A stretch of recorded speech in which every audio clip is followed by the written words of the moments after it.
Hey YouTube, this is Liberatingpulse again, here with a tutorial, this time on how to make a classic Hoover sound using the ES2 synthesizer. Now to start, I'll say that Hoovers come in all shapes and sizes, you see. So the one that I'm making right now may not necessarily be what you want to use in your song, but I mean, if you like this sound that you come up with here, then of course you gotta use it. So keep working on it until you get it awesome and stuff, and yeah. So to start, I will show you where I use it in the context of this song so that the people of you who don't know what it sounds like will know what it sounds like. Alright, so we start here and boom.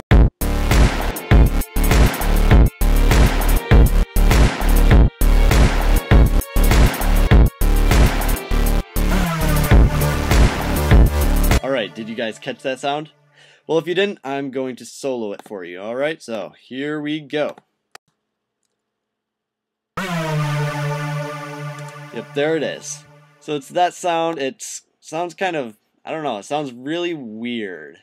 I like using it for the transition in this sound. I was just sitting around and I thought, hey, I need a Hoover sound right here. And so I opened up the ES2 and played around until I finally got something. To start, you'll want to open up a completely reset ES2. I will have a download link for the patch in the info box so you guys can get that and start fresh, because it's a pain to have to reset all these knobs and buttons and stuff. You'll want to choose your 3 oscillators. So I started out, let's see, I'm going to look at my old one so I can sort of copy it a little bit. Okay, I started out with the saw wave as the foundation for the first one. The second one, I made a pulse width modulation wave with a really thin bandwidth, so it has a nice buzzy sound. And then I tuned that up a whole octave right here, up to 12 somethings. Steps? Yes, they're steps. Then I took this third oscillator and I added another sound. And this one was kind of one that I experimented with. And so I ended up choosing the wood sound. I don't really know what it's supposed to be, but here, I'll right click here so I can look at it. It's much easier. Shoo, shoo, shoo, shoo, shoo. I'm sure you guys see it, but I can't. Alright, I found it. Okay, click. Well, I suppose you wouldn't choose these oscillators all at once, but you start with one oscillator and listen to it. Okay, I'm selected on the Hoover synth right now, so I gotta shift around. My computer's starting to roar like a jet plane. Let's see, it chose this synth. So it's just a buzz right now. It's really nothing much. But once you add all these other things to it that ES2 has, it'll sound awesome. So anyway, next thing I do is I choose my next part of it, and I realize that it has sort of a high buzzy sound to it. So I moved the pulse width modulation thingamabob here until it sounded nice and buzzy. So here's that sound. And so I had that go up a whole octave so that I can add a little flavor to it that way. And so I put these two together, and I got a sound that was pretty decent, but it was lacking a little. So I went through these oscillators down here until I found the wood one, which actually sounds kind of cool. But I add a little bit of that. So makes it a bit thicker and sounds awesome and stuff. So next, I worked on getting the pitch thing, because when you have a Hoover sound, it has this weird pitch fluctuation right here. It goes sort of up and down. Yep. So what I did here was I targeted the pitch of all 3 oscillators, 1, 2, and 3, and I had those changed via envelope 1 because that one's really simple to work with, just 2 sliders here. So I changed this a little bit until I got what I wanted, so I'll press it. And that's just way too much, so I bring this down a bit so that it doesn't fluctuate the pitch too much. That's not quite enough. And I'll slide the attack time up so that it goes up a little bit before it comes down. So it's getting closer, but still not quite there. So I'll move it even more that way so I have a longer attack and a longer decay. And that's much better. Except I want the decay to be a bit faster. So.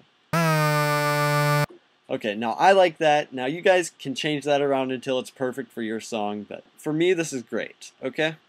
Now I will move on to the next section, which is the unison section right here. Now this is neat because it adds a lot more voices to the sound and gives it a huge stereo image. So you'll want to keep it in mono because this allows you to have the maximum amount of voices. So that means the amount of times that it replicates these and detunes them and puts them at different places left and right.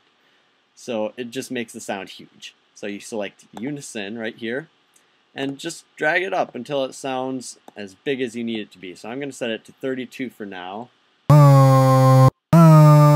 And right now it's really loud and it's clipping, so I'm going to turn this down until it's reasonable. And it's not near reasonable yet. That's more manageable. Alright, and then I'll change this thing right here. Now this adjusts the amount of randomness that it throws into these oscillators. Because when you add unison, it doesn't, I mean, all these voices are the same, so all it does is makes it loud. But once you change this analog thing and turn it up, it starts detuning them a little bit by putting in these little imperfections, I guess you could say. So even then it sounds better, but I like to move it all the way down until it's like this. That gives you a nice big sound that's pretty close to the Hoover sound that a lot of people have heard before. Okay, now I will change the release a little bit. I like to give it a longer release on this. That way it doesn't stop instantly, and the attack should be pretty short. I might add a millisecond so that it doesn't make a click sound when it comes in, because I don't really want that. So there we go. That's the sound of a Hoover basically, and you guys can tweak this to your liking. Of course, now the next thing you'll want to do is perhaps add a little bit of distortion, but be careful with this because this kind of flattens it out and makes it sound less interesting sometimes if you're not too careful with it.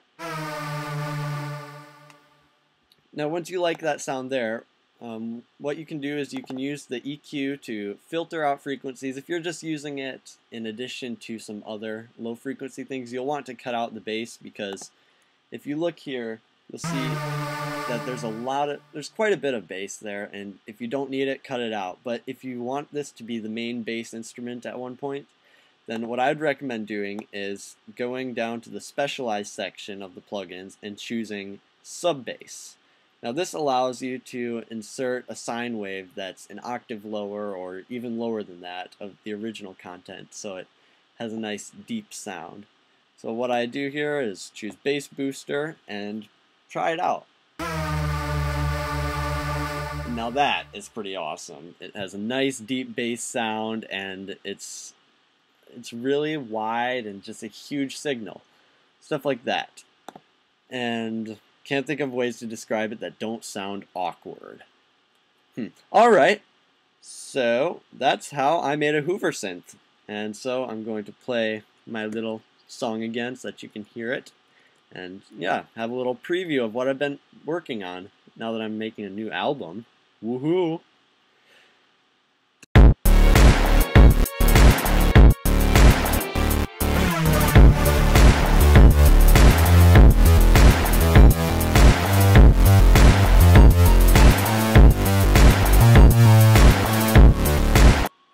Alright guys, I hope this helped you out. If you have any questions about Logic Express or just the ES2 synthesizer or things similar to that, then go ahead, send me a message on YouTube or email me at my email that's in the info box, liberatingpulsemusic@gmail.com, or you can like my page on Facebook and then send me a message there. I'll probably get it no matter how you send it to me. Well, thanks for watching and have fun making music.